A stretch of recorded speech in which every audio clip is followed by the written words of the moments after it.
Une hausse soudaine de la facture d'électricité. Dans la précipitation, j'appelle la compagnie d'électricité. Un employé vient me voir et me dit d'un air perplexe, « Avez-vous déjà remarqué ce fil ?» Lorsque Bob et moi nous précipitons, l'employé déplace délicatement une plante en pot à proximité pour nous permettre de mieux voir. De notre prise extérieure partait un fil étrange qui se dirigeait vers la maison de mes beaux-parents. Savez-vous quelque chose à propos de ce fil ? Bob et moi échangeons un regard à la question de l'employé.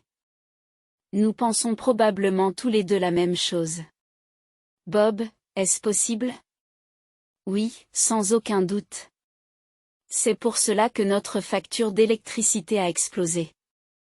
Bob, presque instinctivement, tend la main vers la prise et débranche rapidement le fil. L'instant d'après, un cri strident retentit dans la direction de ma belle-famille. Quoi ? C'est probablement celui de ma belle-mère. Peu après, j'entends un murmure hystérique. La voix s'amplifie, elle vient de derrière leur porte et se dirige vers nous. Soudain, ma belle-mère surgit des buissons. Je m'appelle Mary Johnson, une mère au foyer de 32 ans. Mon passe-temps est d'essayer des desserts à durée limitée. Je me renseigne toujours sur les desserts, soit par l'intermédiaire d'amis, soit en faisant mes propres recherches. Bob, mon gentil mari, me soutient toujours dans mes loisirs. Je connais Bob, qui a le même âge que moi, depuis le collège. Depuis notre rencontre jusqu'à aujourd'hui, j'ai toujours adoré sa gentillesse constante. D'ailleurs, j'ai aussi beaucoup d'affection pour mes beaux-parents qui ont élevé un homme aussi merveilleux. Nombre de mes amis mariés se plaignent souvent de problèmes avec la belle famille de leur mère. J'ai même entendu des histoires de mariage qui se sont terminées à cause de problèmes avec la belle-mère. Mais heureusement, ces histoires n'ont rien à voir avec notre foyer. Ma belle-mère, comme moi, est une fan de dessert. Chaque fois que je lui apporte une friandise recommandée, elle est toujours ravie. Quant à mon beau-père, bien que peu loquace, il a toujours un sourire rassurant. Tous deux m'ont toujours témoigné de l'affection et j'ai ressenti la même chose à leur égard. Mes beaux-parents vivent actuellement à environ 30 minutes en voiture. Pas trop près, mais pas trop loin non plus. Juste la bonne distance. Mais parfois, je me pose des questions. Avec eux deux, nous pourrions peut-être vivre ensemble. Ce n'est pas que je veuille vivre ensemble. Mais peut-être que nous pourrions nous entendre mieux que prévu. Je les adorais suffisamment pour envisager de telles pensées. Cependant, je me suis rendu compte que la vie n'est pas toujours aussi douce. Un jour, j'ai été déconcertée par les nouvelles que j'ai reçues de Bob. Quoi ? Tes parents ? Il s'avérait que mes beaux-parents emménageaient dans la maison vacante d'Ax en Grave-Côté. J'avais toujours pensé qu'ils étaient propriétaires, mais il semble qu'ils soient en fait locataires. Leur maison était devenue vétuste et il semble qu'ils aient envisagé de déménager. Lorsqu'ils ont appris qu'il y avait une maison vide à côté de la nôtre, ils ont sauté sur l'occasion. Il s'agit d'une habitation soudaine à courte distance. J'ai immédiatement été envahi par l'anxiété. Jusqu'à présent, je m'étais entendu avec ma belle famille sans problème. Je me demande si tout ira bien. Habiter à côté signifie que, si nous sommes d'accord, nous pouvons nous voir tous les jours. J'aime bien mes beaux-parents, mais pour être honnête, les voir tous les jours, c'est un peu trop. Mais ce n'est pas comme si je pouvais soudainement dire que c'est trop près et ne pas déménager ici. En fait, lorsque nous avons appris le déménagement, Bob a gentiment conseillé à ses parents de le faire. Peut-être que tu ne devrais pas. Mais ils n'ont pas voulu l'entendre, disant, « Nous nous entendons si bien maintenant. Tout ira bien. » Je pensais que nous pourrions même vivre ensemble. J'ai envie de gifler mon trop grand optimisme pour avoir pensé de la sorte. Alors que mon anxiété grandissait, mes beaux-parents ont emménagé. Nous les avons accueillis avec prudence, mais au début, tout semblait aller bien. Nous avons maintenu une bonne distance et fixé des limites. Mais alors qu'il commençait à se sentir plus à l'aise, ma belle-mère a commencé à repousser les limites comme jamais auparavant. Elle s'est mise à faire ce qu'il ne faut pas faire, comme on l'entend dire dans la presse. Elle avait l'habitude de passer sans prévenir, une fois à l'intérieur, elle se comportait comme si c'était sa propre maison. Et ce n'est pas tout, on avait l'impression qu'il surveillait nos moindres faits et gestes. Puis, le jour où ma belle-mère a fait une visite inopinée pour vérifier notre dîner, elle a dit quelque chose de scandaleux. « Eh, Marie, je me suis dit que tu pourrais peut-être arrêter de fermer la porte à clé. » Quoi? Je n'en croyais pas mes oreilles. Vous y croyez? À notre époque, ma belle-mère me suggère de laisser notre maison ouverte. Ne pas verrouiller la porte signifie ne pas savoir qui peut entrer à tout moment. Ce n'est pas rassurant. C'est évidemment une mauvaise idée. Depuis que ma belle-mère a emménagé à proximité, le simple fait de sonner à la porte me fait battre le cœur. Maintenant, il est possible qu'elle entre dans notre maison sans que nous le sachions. Je ne suis certainement pas d'accord avec cela. Avec la façon dont les choses se passent ces derniers temps. Je dois admettre que le fait de ne pas fermer la porte à clé me fait un peu peur. Essayant de garder les choses légères, j'ai décliné l'offre avec un sourire. Mais elle a froncé les sourcils et m'a répondu. « Oh, Marie. Tu es tellement inquiète. Mais ne vous inquiétez pas. Je dirai à nos voisins de veiller sur vous. Et n'oublie pas que ton beau-père et moi sommes ici aussi. Nous passerons souvent vous voir. » Je comprends que ces paroles viennent d'un bon endroit et je l'apprécie. C'est pourquoi je n'ai pas pu me résoudre à lui dire à quel point ces visites fréquentes étaient devenues pesantes. Mais chacun a ses limites. La semaine dernière, j'ai eu l'impression qu'elle était parfaitement présente chez nous. Je prends le thé avec ma belle-mère chez nous tous les jours. Naturellement, quand on passe autant de temps ensemble, il n'est pas étonnant que des griefs surgissent. J'ai vraiment compris qu'une relation entre belle-mère et belle-fille est une question de juste distance. Elle laissait des plantes en pot inutiles dans notre jardin ou plantait des fleurs sans demander. C'est comme si elle faisait ce qu'elle voulait maintenant. Si c'était une fois tous les quelques mois, je pourrais le tolérer. Mais chaque jour, c'est une autre histoire. Depuis l'incident de la serrure, elle en a parlé plusieurs fois. J'ai réussi à la convaincre en lui disant que je n'étais qu'une épouse très préoccupée par la sécurité. Mais une fois cette question réglée, ma belle-mère a commencé à me supplier. Je voudrais un double des clés. Je savais que je devais demander à Bob de refuser sa demande. Il était hors de question de lui remettre un objet aussi puissant maintenant. Bien que je ne sois pas d'accord avec son comportement, je ne la déteste pas pour autant. Elle peut se mêler de tout, mais je sais que cela vient des bonnes intentions de ma belle-mère. Je me sentais plutôt coupable de l'avoir rejetée. Mais avec le temps, ses sentiments ont commencé à changer. Je ne sais pas si c'est moi qui ai changé, si c'est ma belle-mère qui a changé ou si ce sont les deux. Quoi qu'il en soit.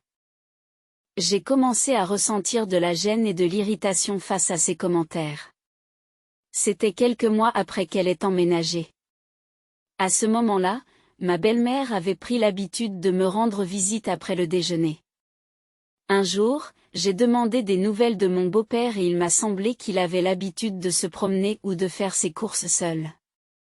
Je lui ai suggéré de se joindre à lui, mais elle a refusé en disant que la marche me fatiguait. Ces derniers temps, elle est devenue une belle-mère typique.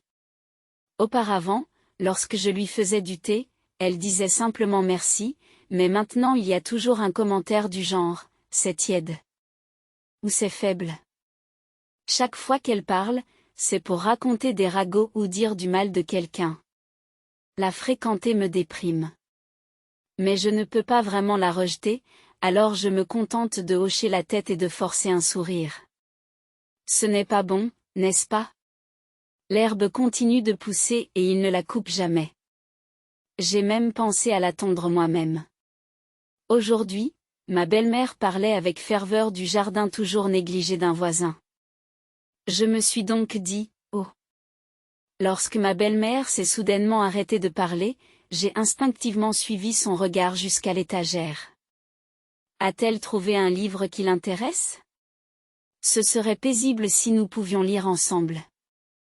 As-tu trouvé un livre qui t'intéresse? Alors que je m'apprêtais à m'approcher de l'étagère, elle l'a dépassé pour prendre quelque chose sur le présentoir qui se trouvait à côté. Suzanne. Tu ne devrais pas toucher à ça. En voyant ce qu'elle avait pris, je me suis empressée de tendre la main, mais elle l'a ouvert innocemment. Puis, elle s'est exclamée de joie. Oh, mon Dieu! Marie, ma chère. Tu n'as pas trop dépensé le mois dernier? Bonté divine. Votre facture d'électricité est 2 fois plus élevée que la nôtre. Ce que ma belle-mère regardait comme si elle lisait un hebdomadaire. C'était le livre de comptes de notre ménage. Arrêtez. Rendez-le-moi. Lorsque je me suis empressée de l'arracher, ma belle-mère s'est mise à rire doucement. Tu n'as vraiment pas besoin de t'énerver comme ça. Mais, Marie, on dirait que tu n'es pas très douée pour économiser de l'argent. Bob doit se sentir mal d'avoir une femme qui a du mal à établir un budget.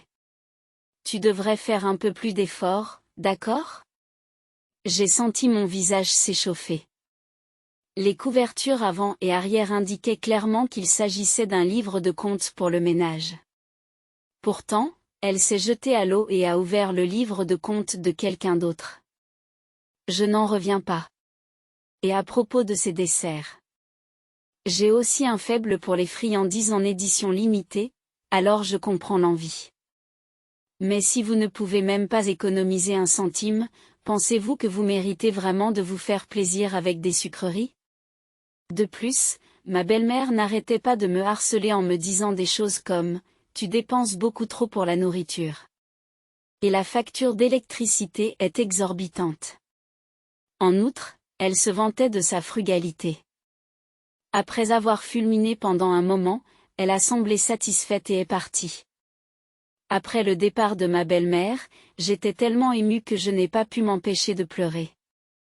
Le stress accumulé a peut-être aussi joué un rôle.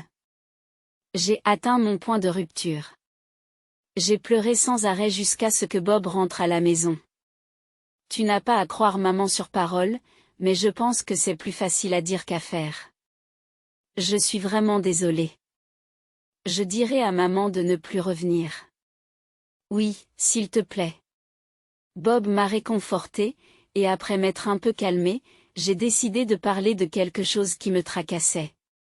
Il s'agissait de la facture d'électricité. Comme l'a fait remarquer ma belle-mère, elle était élevée.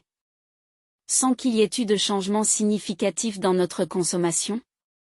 Elle avait grimpé en flèche au cours des derniers mois. Cela me préoccupait, mais le fait de m'occuper de ma belle-mère m'avait laissé peu de temps pour penser à autre chose. Bob a regardé les détails de la facture d'électricité, perplexe. C'est vraiment étrange. Je sais, n'est-ce pas? La prochaine facture arrive bientôt, n'est-ce pas? Si ça ne va pas, nous devrions appeler la compagnie d'électricité. Quelques jours plus tard, nous avons reçu une facture d'un montant étonnant de $1 300, soit plus du double du montant habituel. Sentant que quelque chose n'allait pas, nous avons décidé à la hâte de faire venir quelqu'un de la compagnie d'électricité. Le technicien de la compagnie d'électricité a procédé à un examen approfondi des lieux. Il nous a ensuite signalé quelque chose de particulier et nous a appelés. Connaissiez-vous ce fil? Alors que Bob et moi nous approchions, le technicien a délicatement déplacé une plante en pot pour la rendre visible. Elle était cachée par les longues feuilles, mais il y avait une prise extérieure à cet endroit. Nous l'avions oublié car nous ne l'avions jamais utilisée depuis la construction de la maison. De cette prise, comme l'a mentionné le technicien, partait un fil qui menait vers la maison de mes beaux-parents. Savez-vous ce qu'il en est de ce fil? À la question du technicien, Bob et moi avons échangé un regard. Nous pensions probablement tous les deux la même chose. Et, Bob, c'est possible? Oui, sans aucun doute. C'est la raison pour laquelle notre facture d'électricité a augmenté. Pour en avoir le cœur net, nous avons suivi le fil avec le technicien. En poussant à travers les buissons et les hautes herbes, nous avons constaté que le câble menait à la remise de mes beaux-parents. Nous ne pouvions pas voir où il se connectait à partir de là, mais il était clair qu'il avait quelque chose à voir avec la maison de mes beaux-parents. Le technicien, d'un air sévère, a demandé : « Voulez-vous que j'appelle la police ? Voulez-vous que j'appelle la police ? Non, c'est possible, mais parlons-en d'abord. Après tout, cette maison appartient à nos parents. » L'ouvrier a d'abord eu l'air tendu, soupçonnant un vol d'électricité, mais en réalisant qu'il s'agissait d'une maison familiale, son expression s'est adoucie avec soulagement. « Oh, je vois. Je vais donc m'en aller. » « Oui, merci d'avoir pris le temps de venir ici. Nous vous en sommes très reconnaissants. Nous l'avons accompagné jusqu'à son véhicule et l'avons raccompagné. Après son départ, nous nous sommes tournés l'un vers l'autre, plongés dans nos pensées. » Bob soupira lourdement, se prenant la tête dans les mains. « Je suis désolé. D'avoir une mère comme ça. C'est difficile à dire, ne t'inquiète pas. Qu'est-ce qu'on va faire après ? Si c'est un jour comme les autres, les parents de Bob sont probablement à la maison en ce moment. Devons-nous les confronter directement ou devons-nous d'abord trouver un plan ? Bob, la main couvrant sa bouche, se dirige vers la prise extérieure. Grâce à l'employé qui avait écarté la plante en pot un peu plus tôt, la prise était bien visible. En y réfléchissant, sa mère a peut-être placé la plante en pot ici pour cacher cette prise. Je n'aime pas soupçonner, mais je ne vois pas d'autre raison. Je me demande à quoi elle est reliée. Soudain, Bob tend la main et débranche rapidement le fil. Attends, c'est bon de débrancher ça ? Je l'ai juste débranché. Penser qu'ils ont tranquillement volé notre électricité pendant tout ce temps me met en colère. Quoi qu'il en soit, nous avons l'employé comme témoin. Je ne les laisserai pas faire des excuses bidons. Si besoin est, nous l'avons aussi. C'est vrai. J'acquiesce, quand soudain. Qu'est-ce qui s'est passé ? Un cri aigu a retenti depuis la maison des parents de Bob. Probablement celle de ma belle-mère. Quelques instants plus tard, des marmonnements hystériques se sont fait entendre. Les voix sont sorties de leur porte et se sont dirigées vers nous. Puis, avec un grand élan, ma belle-mère a surgi de derrière la haie. Qu'est-ce que c'est ? Elle ne devait pas s'attendre à ce qu'il y ait quelqu'un. Lorsqu'elle nous a vus, elle a poussé un cri de surprise. Non. Je suis surprise. Vous, les gars. Qu'est-ce que vous faites dans un endroit pareil ? Elle nous a lancé une pique, alors j'ai bombé le torse et j'ai répondu. Suzanne, tu as quelque chose à faire dans notre jardin ? Tu avais l'air assez troublée, n'est-ce pas ? Eh bien, c'est... Elle a détourné le regard, visiblement mal à l'aise. Derrière elle, Bob s'accrochait fermement au fil de fer retiré. Lorsque ma belle-mère s'est exclamée « Oh !», elle a essayé de l'arracher de la main de Bob. Bob s'est détourné, cachant le fil derrière son dos. « Et qu'est-ce que tu fais ? » ?»« Non, c'est ce que je devrais vous demander, » dit Bob d'une voix grave et sérieuse en plaçant le fil devant son visage. « C'était branché sur notre prise, tu sais ? » Soulignant le R, les yeux de ma belle-mère s'écarquillent un instant, puis elle lève les yeux vers le haut, sur la défensive. « Et alors ? Savez-vous où va ce fil ? » Je n'en ai aucune idée. Rebranchez-le tout de suite. C'est le bordel ici depuis que vous l'avez retiré. Comment peut-elle demander de le rebrancher sans même savoir où il est connecté ? De plus, elle admet qu'elle a souffert parce qu'il était débranché. C'est un peu comme si elle avouait que c'était elle qui l'avait fait. Mais ma belle-mère n'avait pas l'air le moins du monde coupable, elle était juste complètement paniquée. Je savais pourquoi elle était si troublée. Debout à côté de Bob, je lui ai souri d'un air rassurant. Suzanne, calme-toi, s'il te plaît. Comment peut-on brancher un fil si on ne sait pas où il mène? C'est notre prise, n'est-ce pas? Ce n'est pas grave de la brancher. C'est juste pour un moment. Alors, s'il vous plaît. Oh. Suzanne, tu te souviens de ce que tu m'as dit? De ne pas gaspiller la moindre parcelle d'électricité. En disant que Bob était malheureux d'avoir une femme qui ne pouvait même pas économiser l'électricité. Eh bien, c'était. Elle commence à s'agiter. Je n'arriverai pas à temps. Je l'ai entendu marmonner sous sa respiration. Elle semblait sur le point de paniquer. Quelle heure est-il maintenant? Eh bien, il est 9h57. Oh non!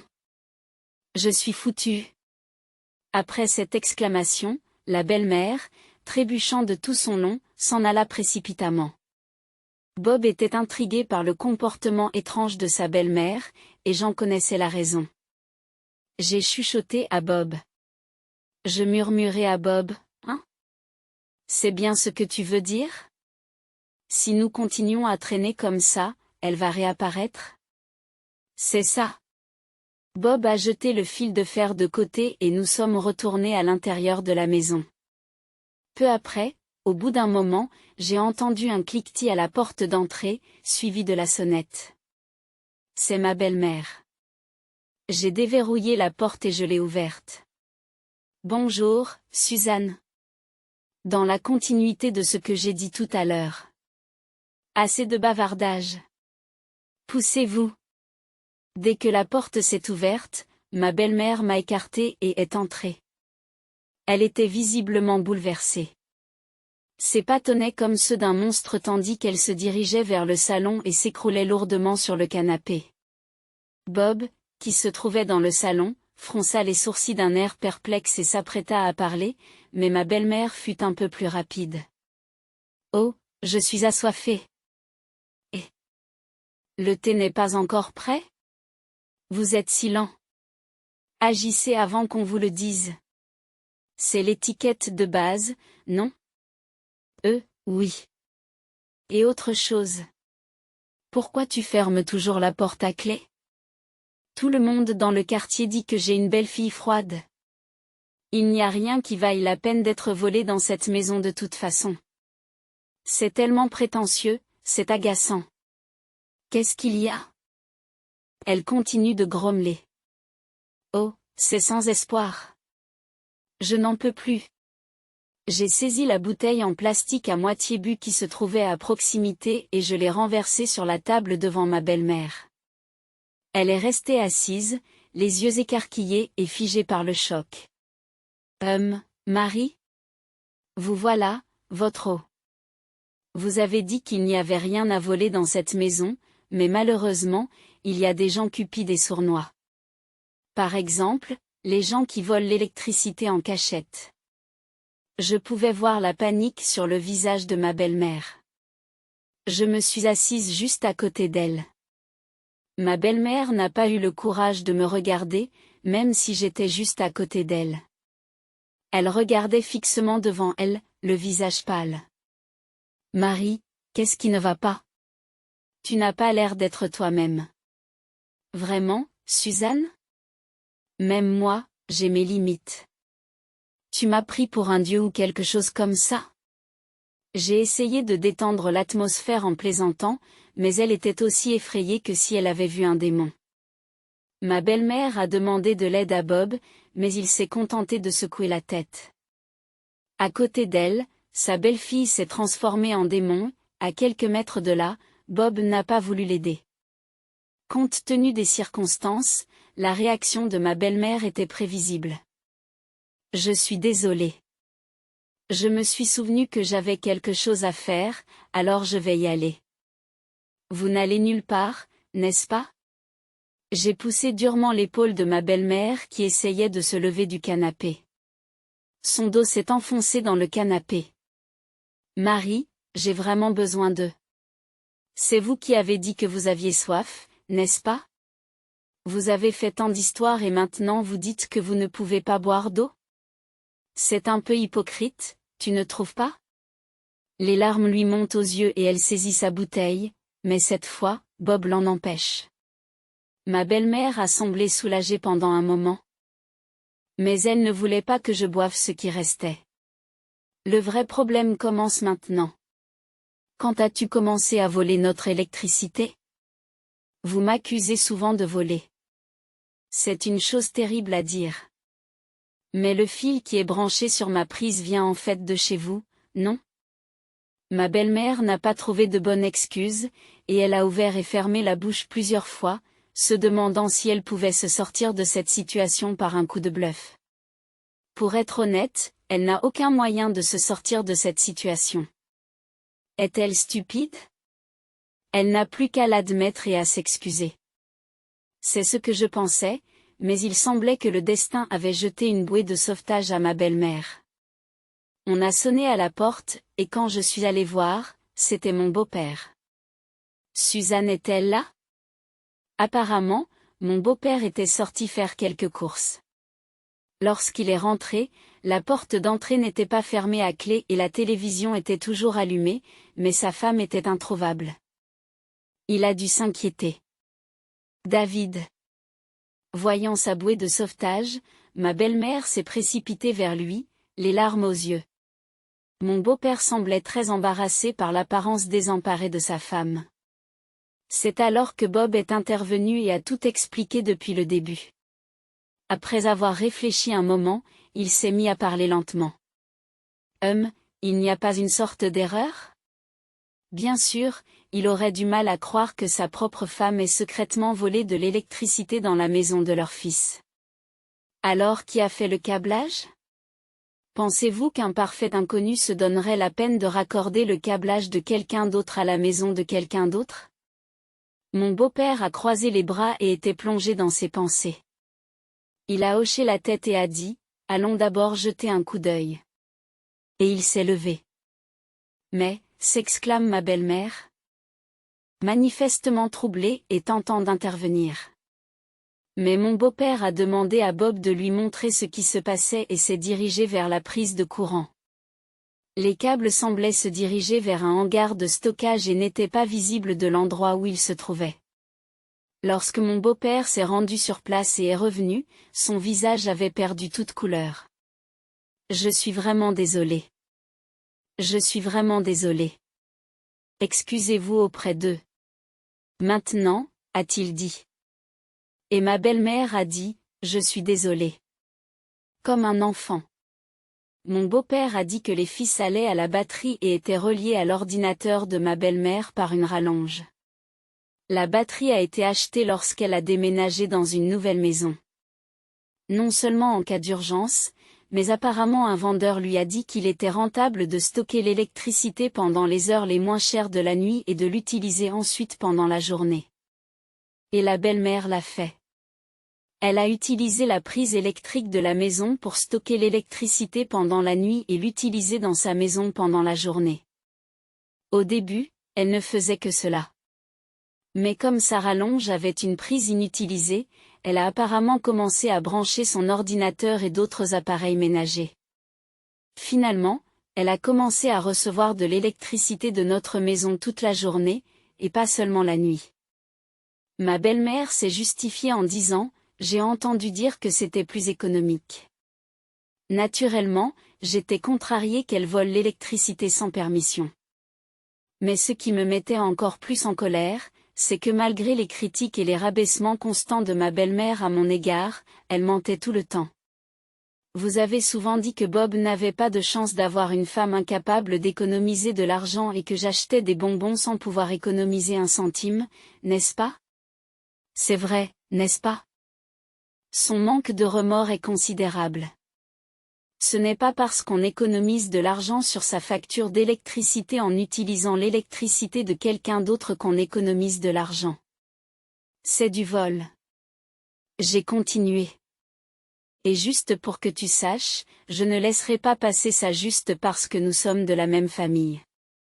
Si vous ne vous excusez pas sincèrement, nous n'aurons d'autre choix que de faire appel à la police. Ma belle-mère a eu l'air surprise pour une raison que j'ignore. Pensait-elle pouvoir y arriver? Quelle épouse tu es? Es-tu en train de dire que tu me trahirais, moi, ta propre famille? Ne déforme pas les choses. Nous sommes une famille et nous voulons juste nous assurer que tout va bien. Quand j'ai sorti mon téléphone, elle a paniqué et s'est précipitée vers moi. Bob l'a immédiatement arrêtée. Des preuves? Vous n'avez aucune preuve. Avec toutes ces preuves, avons-nous besoin de plus? Si c'est le cas, laissez-nous vous fournir quelque chose de plus concluant. J'ai pointé du doigt le toit. Ma belle-mère a tendu les yeux pour voir. Puis son visage a pâli. Oui, notre maison était équipée de caméras de sécurité. Par pure coïncidence, la zone autour de la prise de courant était dans le champ de la caméra. Ma belle-mère a poussé un léger AW de détresse. Est-ce une preuve suffisante? Oh, encore une chose. Il y en a d'autres? Aujourd'hui, c'était la date de sortie de l'édition limitée du dessert, alors vous étiez vraiment très pressé, n'est-ce pas? Pas du tout. Je lui ai adressé un sourire malicieux. Oui. J'ai demandé à un ami de me l'acheter, j'ai donc pu le mettre en lieu sûr. Si tu n'avais pas été aussi obsédé par le siphonnage d'électricité, tu aurais pu l'acheter en ligne. Quel dommage! Ma belle-mère est tombée par terre, tremblante et impuissante. Après avoir discuté avec Bob, nous avons décidé de ne pas dénoncer ma belle-mère à la police. Elle a reconnu ses torts et nous avions des preuves. Mais c'était plus gênant qu'autre chose. Le fait de vivre à proximité les uns des autres signifiait que les choses allaient forcément devenir gênantes, mais cette détermination était nécessaire pour ma tranquillité d'esprit. Mes beaux-parents semblaient ressentir la tension au fur et à mesure que nos interactions diminuaient. Et comme elle faisait partie de notre famille, il y avait des chances que cela soit ignoré. Au lieu de cela, nous avons décidé de faire payer à mes beaux-parents l'électricité utilisée et un dédommagement supplémentaire pour la gêne occasionnée, j'expliquai à mon mari. Un jour, nous avons reçu d'heureuses nouvelles. Ils retournaient dans leur ancienne maison. Apparemment, des rumeurs de vol d'électricité circulaient, ainsi que des rumeurs sur mes beaux-parents, en particulier sur ma belle-mère. Elle a été bouleversée et a commencé à pleurer, et elle a dit qu'elle voulait retourner dans son ancienne maison. Je pensais d'ailleurs que ma belle-mère avait de bonnes relations avec ses voisins, mais il s'avère que ce n'est pas le cas. Elle a été traitée comme un objet fragile. Après nous avoir payé et avoir réglé les frais de déménagement, mes beaux-parents se sont lamentés de ne plus avoir d'argent. Cependant, nous n'allons absolument pas les aider. J'espère qu'ils réduiront leur consommation de sucreries et qu'ils se débrouilleront seuls. D'un autre côté, maintenant que ma belle-mère est partie, je vis pleinement ma vie chaque jour. Notre facture d'électricité a considérablement baissé et je suis en train de réfléchir au prochain dessert que je vais m'offrir.